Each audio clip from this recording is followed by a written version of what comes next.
आज बिहान उठेसँगै यो चराको चिरबिरी आवाजसँगै हामी ओस्टामा उठ्यौँ अनि हामी ओस्टामा यो सुन्दर दृश्यलाई हेर्दै गर्दाखेरि हजुरहरूलाई पनि आजको यो बिहानी ओस्टाबाट ह्याप्पी इस्टर भन्न चाहन्छु। तपाईँ मेरो लागि इस्टरको सन्देश ख्रिस्ट येशूले मृत्युलाई जित्नुभयो। उहाँले मृत्युलाई मात्र जित्नु भएन, तर हाम्रो लागि नयाँ ढोकाहरू खोलिदिनु भयो। हाम्रो लागि आशाको एउटा किरण उहाँले ल्याइदिनु भयो। जसरी यो घामको किरण जसरी यसरी पहाडबाट उदाउँछ, त्यस्तै उहाँले मृत्युबाट उदाएर तपाईँ र मलाई आशाको किरण दिनुभयो।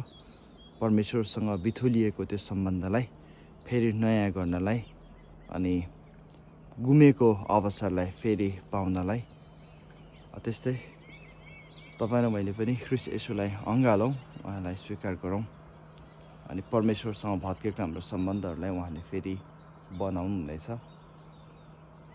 र साथसाथै इस्टरको सन्देश चाहिँ आशाको मात्र सन्देश होइन।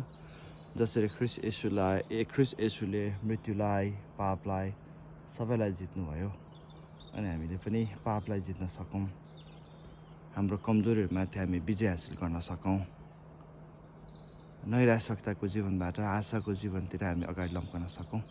परमेश्वरले तपाईहरू सबैलाई धेरै धेरै आशिष दिनुभएका होस्।